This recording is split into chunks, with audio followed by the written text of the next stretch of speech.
Broadcasting live from Forward Observer Central Command in Austin, Texas. It's the man always out front on the issues. You're listening to Out Front with Mike Shelby.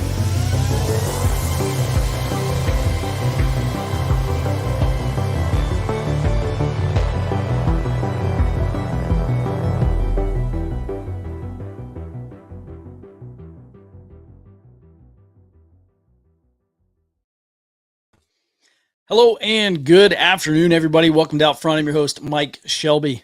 Happy Monday afternoon to you. On today's show, listen, it's probably going to be a little bit shorter than usual.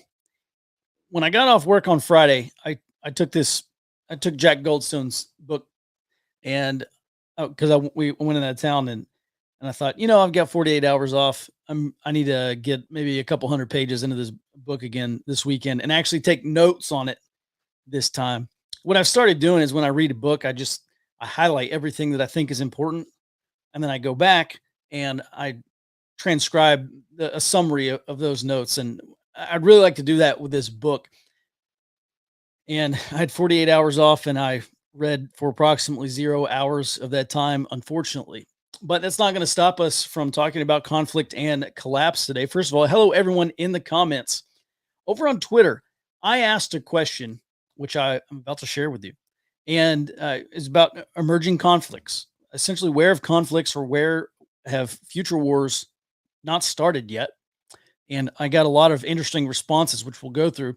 Also, I'd love to hear your opinion. So let's light up that chat with your answers to this question. After the Soviet collapse in 1991 or thereabout, civil wars broke out in countries that were previously held together by Soviet influence and authority. Now, absent the Soviets not propping those governments up, they had civil wars or revolutions, which ultimately led to regime change or whatever you want to call it in those countries.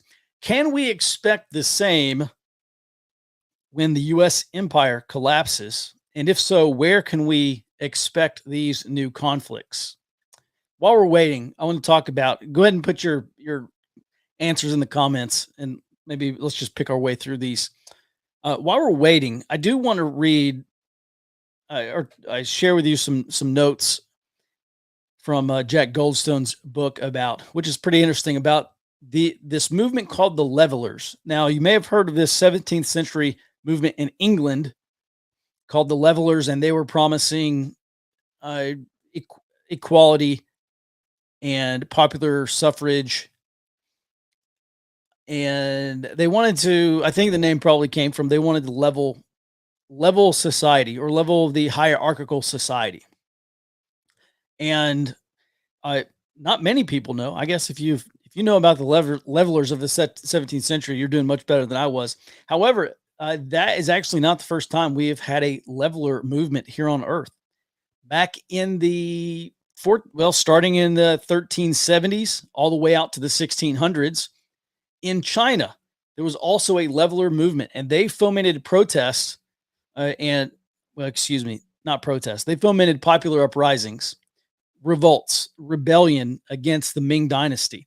And they did that for roughly 250 to 300 years. And that ultimately brought about the end of the Ming Dynasty. Now, as I read this, I thought, well, that's a very interesting analogy, or a very interesting analog to what's happening today. The leveler movement in China, they, quote, proclaimed a new age of equality of all men and influenced the popular revolts that accompanied the fall of the Ming Dynasty. That's according to Jack Goldstone. I read that and I said, well, history repeats. Now you add, 450 years, and we're getting this promise of equality that is maybe leading to the, I'm going to say this with an asterisk, to the death of the American empire. I actually do think we're in a period of empire collapse. I think the United States is an empire. However, multiple people have commented, and I've talked about this on the show before, about the concept that this is actually, we haven't even reached the empire stage yet, that maybe this is still the republic. And, Pax Romana lasted about 207 years roughly. And what if this is just Pax Americana to be followed by the Roman Empire, to be followed by the American Empire, like the Roman Empire was followed, or prior to that, there was the Roman Republic, which is an interesting concept. I'm not sure I'm there. I do think I do think America's an empire right now. All right, and with that, we will go ahead and get to some of your comments here. I want to keep this in the background of everyone's mind. If we're talking about civil war or insurgencies or terrorism or popular revolution, all the things that we are going to see this decade and have already seen a glimpse of, I think summer of 2020 is just a glimpse of what it's going to happen probably in 24, maybe especially into 2025 post-election. In the background of everyone's mind, we have to understand that there are things that we can do. There are things that you can do as an individual, things that you can do as a family or a household, things you can do as a community, things you can do as a tribe to begin preparing to weather what's going to happen. And number one, you have to build an area study. You have to go through your community, your area of operations, your county, your town, whatever you live in, with a fine-tooth comb. And the deeper you go, the more stones you overturn, the more threats and vulnerabilities and also more assets you're probably going to find. And those assets are individuals. They are businesses. They are people, individuals who are like-minded. Maybe they're even social groups that you can join. And I'm going to say co-opt, and I don't mean it in a negative way, but if you can find a local church, a local veterans organization, and it just so happens that many of the people there, or most of the people there, are also concerned about the future, it then becomes very easy to begin a preparedness network, to build out a preparedness network with these organizations who are already geared towards that. And maybe they've had this idea themselves. Maybe they say, oh, we need to actually build a community organization. It's not enough that, 3 or 4 of us sit around and gripe about current events and what's happening in the country or what's happening all over the world.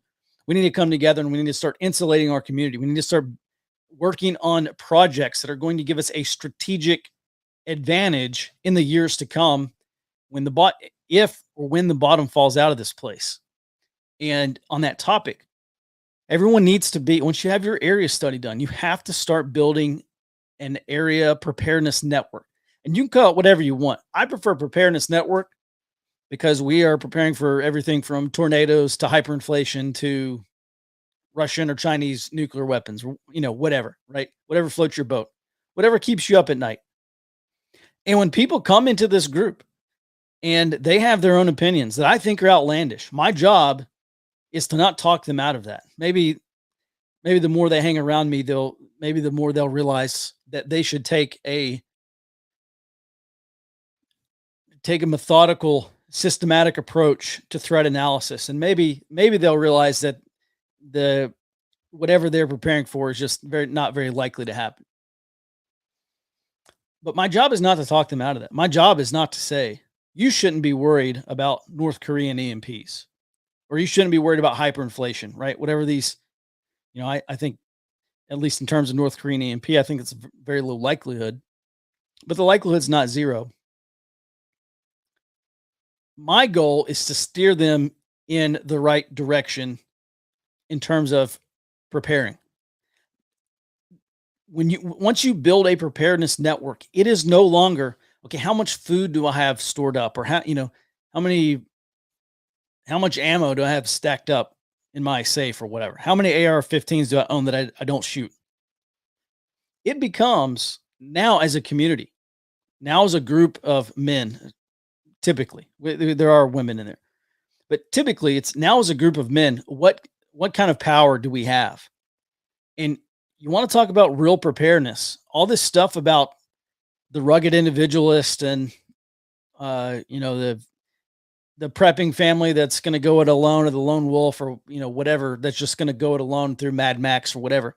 That's complete and total BS. You need a tribe. And one of the best ways to build that is through this preparedness network.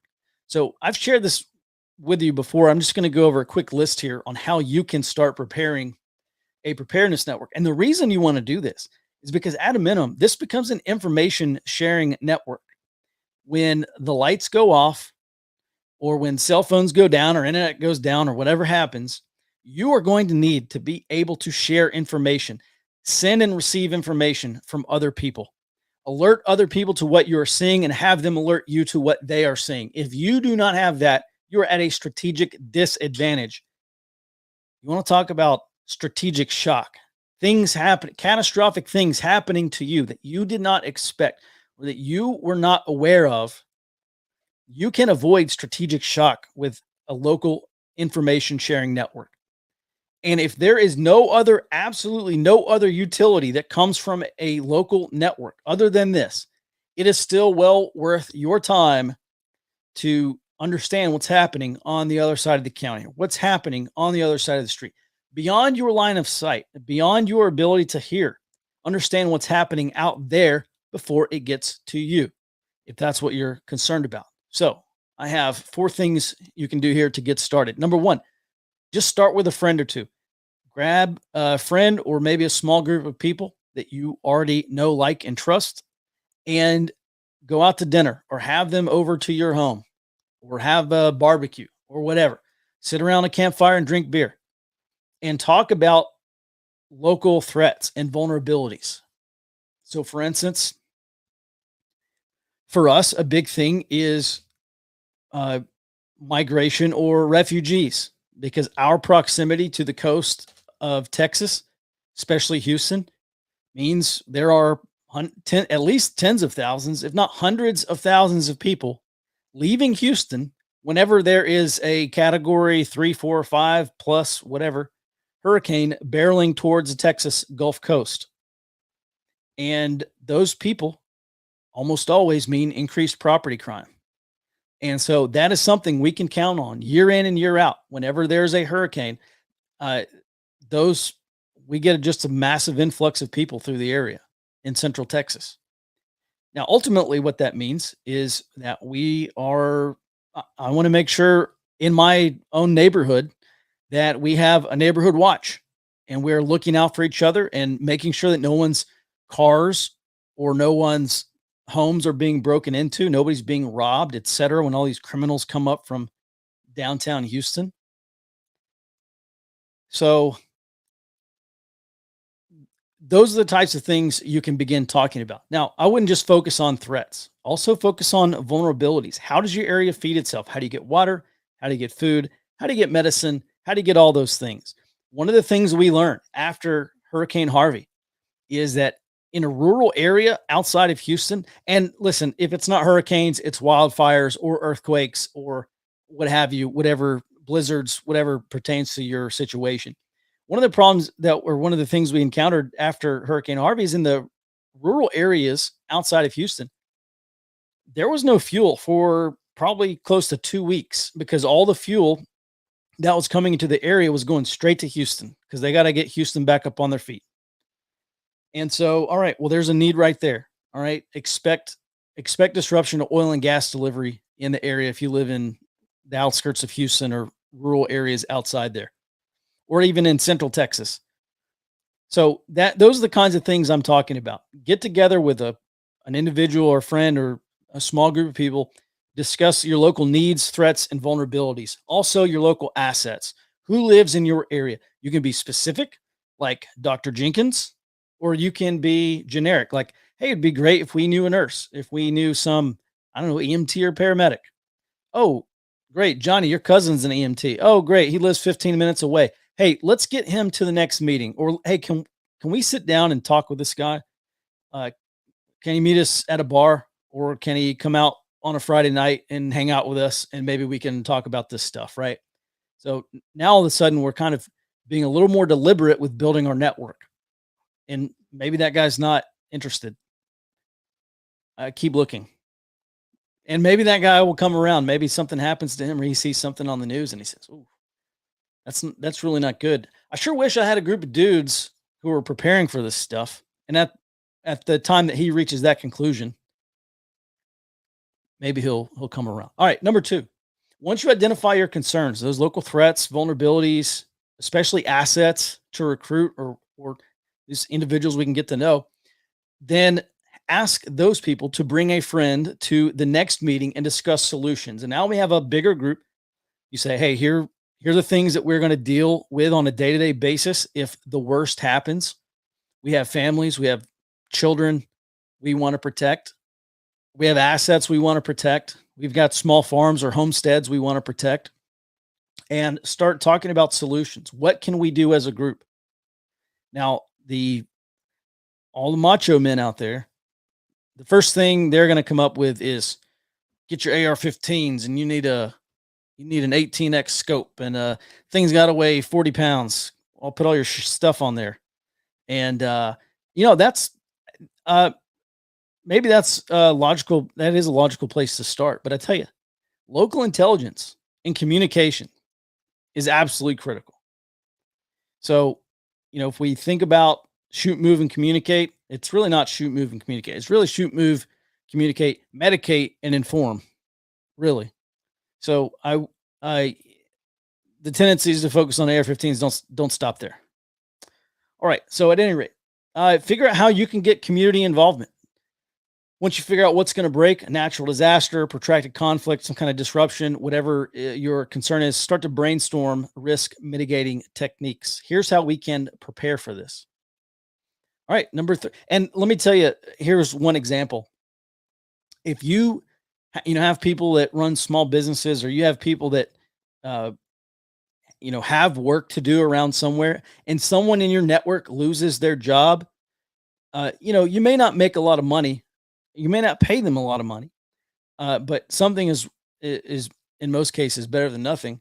And if they can do extra chores around the ranch, or they can do some work for a small business, because there's small business owners in your area, maybe that's another benefit of this community, is helping people out, making sure people don't lose their homes if they lose their job during the next recession. All right. After you do that, I think you can start holding monthly meetings. That's what we do here. You should continue inviting like-minded people who are concerned about the future. I think it's a very good idea to start your local meeting with an intel brief. Talk about the stuff we talk about at Ford Observer. Talk about what's going on locally in terms of crime or politics, social movements, especially with the protests and the unrest that we're going to have. By the way, I don't expect this to reach 2020 levels. Maybe in June or July, once the official Supreme Court decision comes out, maybe things get a little more hairy around that point in time. But I don't think 2022 is going to be a repeat of 2020. I think that's probably coming in 2024 and 25. So, in these meetings, I highly encourage you to discuss local projects, a community garden, start reaching out to local ranchers. And by the way, I've been talking about this stuff for years, but reach out with local ranchers or local farms or local small farms, and try to source as much of what you need as locally as possible. The Chinese are doing this. They're regionalizing and localizing as much of their supply chain as possible. I don't know why the United States is not getting more serious about this, other than it's inflationary to do that, because things are going to cost more when you do that. However, I'd rather things cost more and have them than things cost less and not have them. All right. Once you understand the problems you'll encounter, this is step number 4, and you get some ways to solve those problems, then you can start getting the community more involved. So I say reach out to local churches.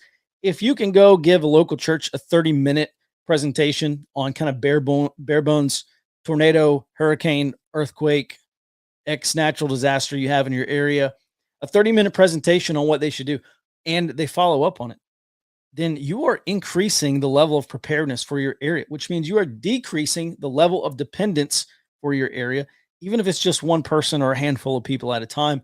I think this is a very good way to build a culture of preparedness locally.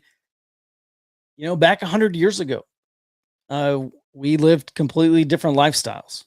Maybe, 50 something years ago, 50 plus years ago, completely different lifestyles. This is a cultural problem we have in this country. And it just so happens that informing and influencing people is one of the best ways we can start to push our ourselves as a society back to this culture of being resilient or being as self-sufficient as you can. Remember, this is a pendulum swing. We're talking about feedback loops here, right?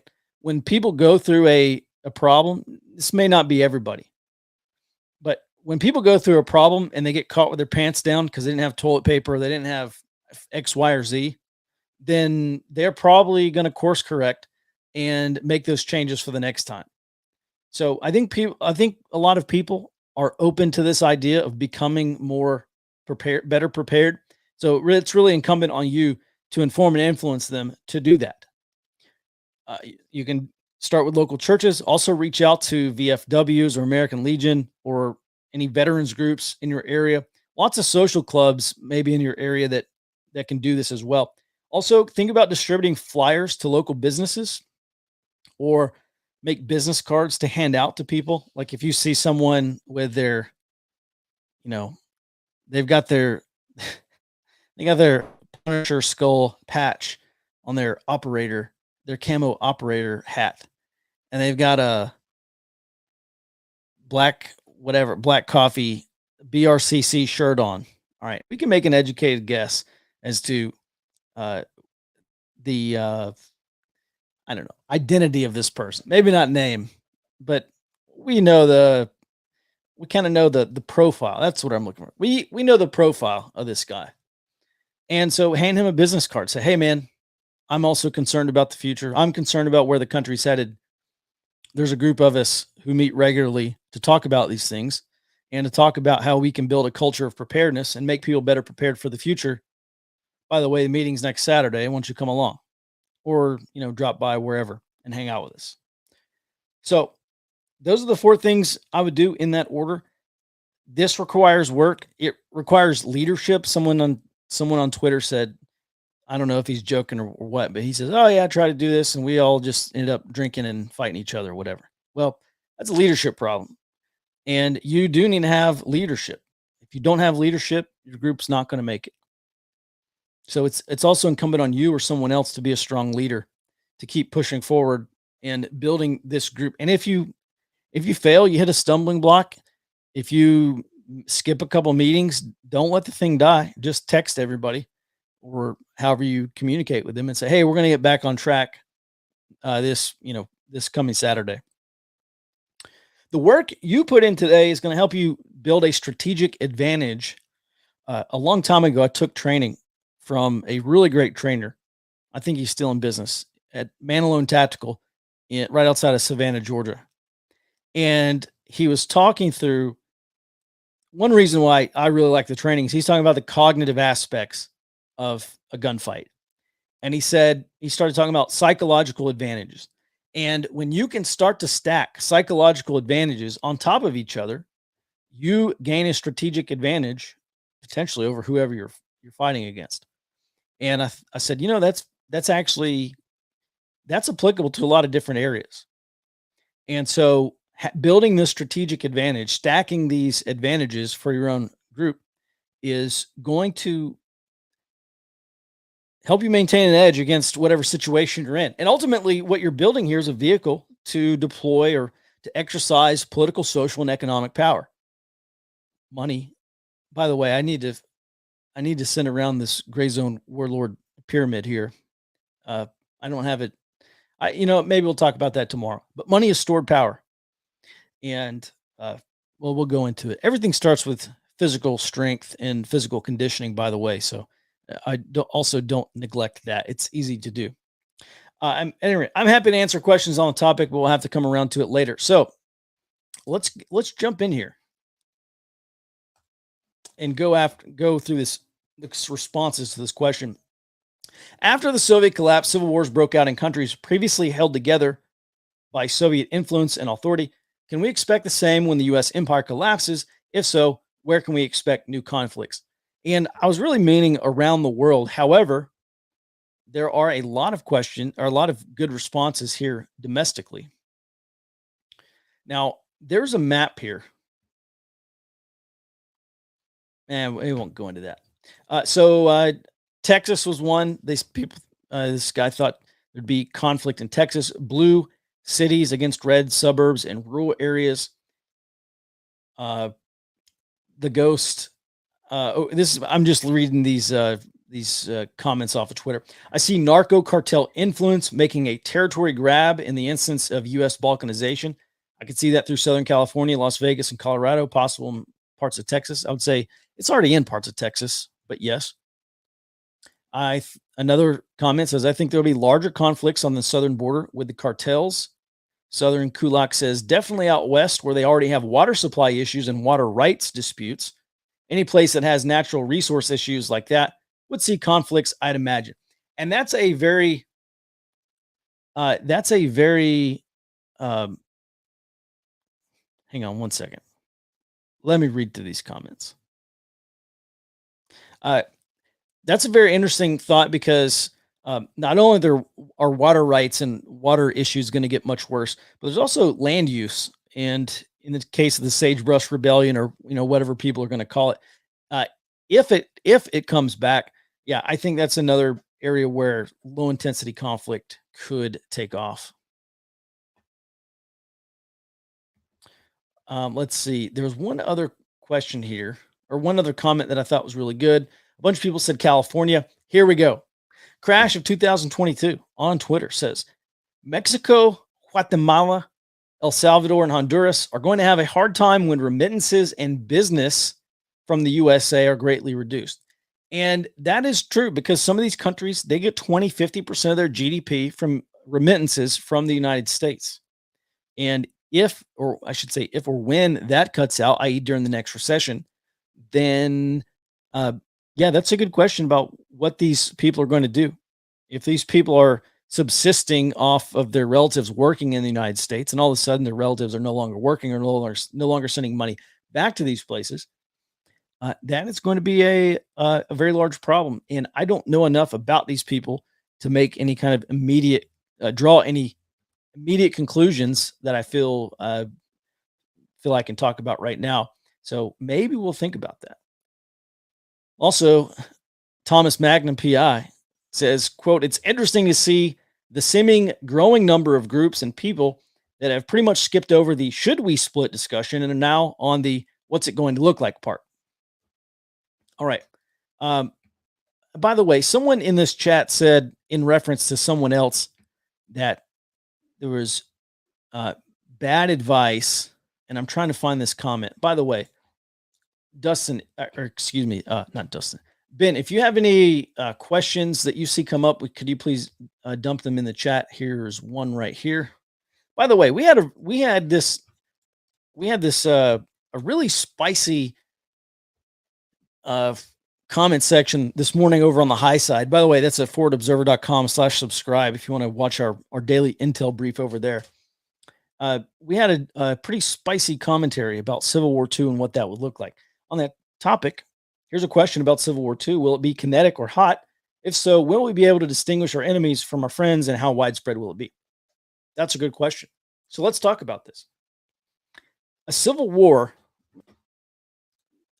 I dislike the term civil war in general because it's vague, because people have different expectations. You say civil war and half the people think 1861.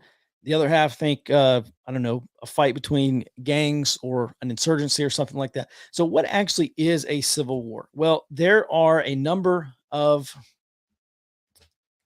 four kind of, I think a good definition has 4 tenets here.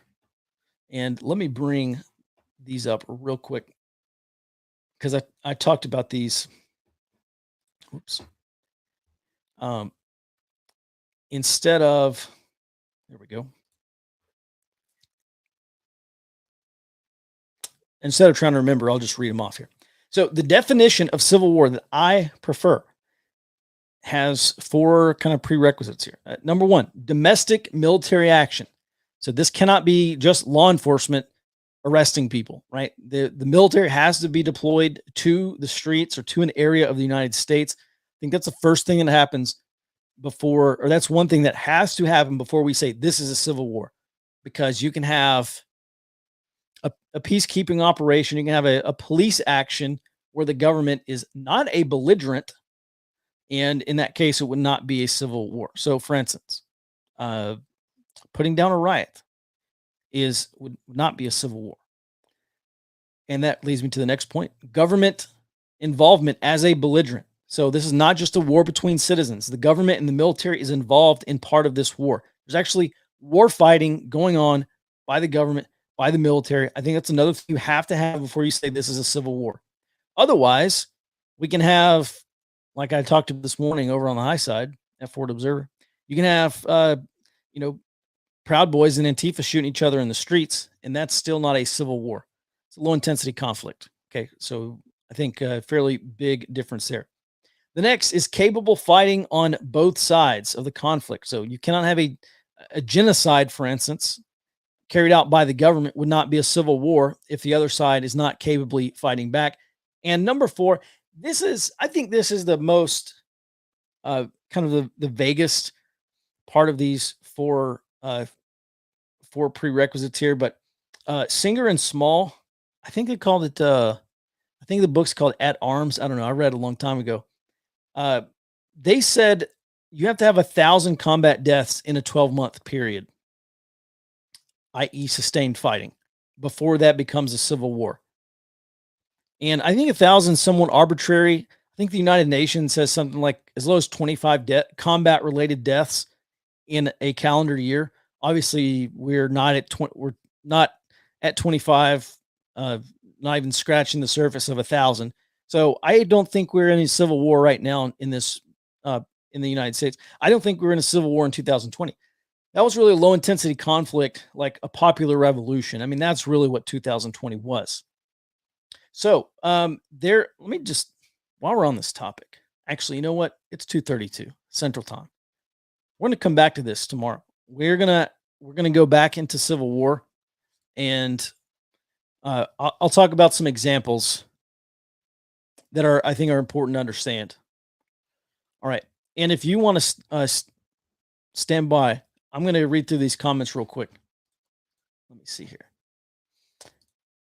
While I'm going through these comments, let me answer this next question. What do you think about potential hyperinflation's role in law enforcement officers following orders they may not normally follow in the future potential conflict? It's hard not to look at police and money and its impact. Yeah, so this is a really fundamental question when we talk about any kind of domestic conflict. What does the military and law enforcement do when they stop getting paid? I can't tell you a lot of historical examples off the top of my head, but my 96 Bravo intuition says they go home to protect their families. When they're no longer getting paid, they are no longer enforcing the law on behalf of the state. I imagine for many law enforcement who feel that they are there for the right reasons, even though they're not legally obligated to actually protect people, maybe they'll just go patrol around their home or neighborhood. Maybe some of them undoubtedly will use that position of authority. They'll use a badge and their gun for their own benefit. But typically when people stop getting paid, they stop going to work, unless there is some reason to believe that they will resume getting paid again. But at the point where law enforcement's no longer being paid, we got big fiscal issues. And I imagine that a lot of them stop going into work and maybe they just patrol around their home instead.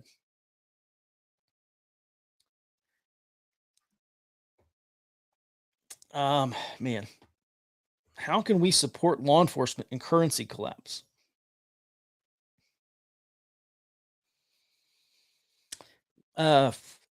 Well, in a currency collapse, I'm sorry, my first loyalty is not to law enforcement, it's to my family. And at some point, at some point in a currency collapse, when things get really bad, if they get that bad, I imagine a lot of men are going to become their own law enforcement around their neighborhoods. So, that's I don't know. It's kind of a deep question. I haven't given it a lot of thought, honestly. But my first mission is not to support law enforcement um, during a currency collapse. I got to take care of my family first. Now, if they want to join the neighborhood watch, or if they want to help out, then yeah, sure, I'll make sure their family doesn't starve. And maybe that's probably maybe the best way is to have law enforcement protect your ranch or homestead in return for allowing their family to live there or something. I don't know. That's like Mad Max stuff. I don't even like talking about that stuff because I just don't think that's the most likely thing to happen. What I think the most likely thing to happen is parts of the United States are just going to look like the third world. And it's just going to be like living in Eastern Europe or parts of Latin America where there's gang and crime. Just like this Dave Chappelle thing. I don't know if you heard, I think it was last week or maybe over the weekend sometime. Dave Chappelle was in Los Angeles doing some kind of stand-up thing, and somebody rushes up on stage to try to stab Dave Chappelle, and he gets wrestled to the ground and apparently gets arrested later. Uh, he was released. I don't know. I forgot what they charged him with. They may not even have charged him with anything, but the dude had a knife. Let me see. Let me bring this up because that's the kind of stuff.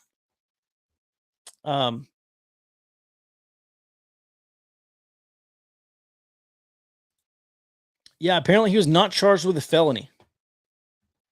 So I mean that kind of sounds like attempted murder to me. Dave Chappelle wants the district attorney to correct mistake, file felony charges over stage attack. Dave Chappelle's attacker not charged with a felony. All right. I don't know. Storming the stage with the knife sounds like attempted murder to me. I mean, especially if you had intent to use it. All right, gang, listen, we're going to go ahead and wrap it up there today. Listen, if we on tomorrow, we're going to jump back into this topic on the Civil War because I got a bunch of points I want to hit. And maybe by then I'll have read some more into this book and we can go over some more notes. All right. With that, everyone, thanks for the support. I'll be back on the show tomorrow at 2 p.m. Central Time. If you want to support the show, you can get access to my show notes at patreon.com/outfront. And if you want to support our mission over at Forward Observer, especially now since we're doing a daily low intensity conflict roll up of what happened the night before, like we did in 2020, and really trying to refocus on low intensity conflict, refocus on extremist groups, you can get our daily intel brief, not just domestically, but also around the globe. What's happening with the U.S. and China and the Indo-Pacific? What's happening between NATO and Russia? Specifically, what's next? Are we staring down the barrel of World War III? You can do that over at forwardobserver.com/subscribe. And with that, everyone, I'll see you tomorrow, 2 p.m. Central. Until then, be well and stay out front.